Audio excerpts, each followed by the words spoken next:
The World Cup is the most watched sporting event on Earth. Billions of eyes, decades of history, and underneath it all a persistent, uncomfortable question. Is it rigged? From controversial referee decisions to suspicious draws, from VAR chaos to the enormous financial stakes, I'm going to examine the evidence. Not with opinions, with facts. Let's find out if the beautiful game is still beautiful or if something darker is pulling the strings. The first piece of evidence, referee decisions.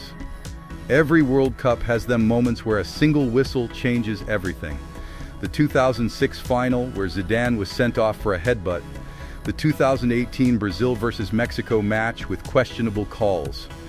And in 2026, the Egypt versus Argentina VAR controversy, where a goal was disallowed for a foul that happened 20 seconds and 60 yards earlier.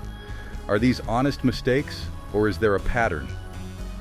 VAR was introduced to eliminate human error. Instead, it created a new kind of controversy. The Egypt versus Argentina decision is the perfect example. VAR went back 20 seconds into the build-up to disallow a goal. The foul happened on the opposite side of the pitch. Even former referees disagree on whether it was legal. When the experts can't agree, fans cry conspiracy. And with the 2026 Trump red card reversal adding fuel to the fire, trust in the system is at an all-time low. Follow the money. It is the oldest investigative rule. The World Cup generates billions in revenue. Broadcasters pay fortunes for rights, sponsors invest millions, betting markets move billions. When the stakes are this high, the incentive to influence outcomes exists. Not proof of rigging, but motive. And in any investigation, motive is where you start. Who benefits when a big team advances? Who loses when a small team wins? If you want to understand why people believe the World Cup can be rigged, look at 1982. West Germany versus Austria. The group stage.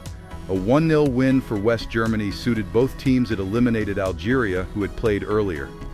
After the 10th minute, both teams stopped attacking. They passed the ball sideways. The crowd booed. The German commentator told viewers to turn off their TVs. It was the most blatant example of collusion in World Cup history, and it changed nothing. FIFA did not intervene. 2006 World Cup Final. Zinedine Zidane, France's legendary captain, playing his last ever match. In the 110th minute, he headbutts Marco Materazzi and gets sent off. France lose on penalties. The conspiracy theory? Materazzi insulted Zidane's family, and some believe he was provoked deliberately to remove France's best player from the biggest moment. The timing was perfect for Italy. The question remains, was it passion or was it a setup? 2018 round of 16. Brazil versus Mexico. A match filled with questionable calls that benefited Brazil. A penalty not given for Mexico. A foul not called in the build-up to Brazil's opening goal. Soft yellow cards that changed the game's flow. While Brazil were the better team, the refereeing raised enough eyebrows that fans still bring it up years later. And here is the pattern.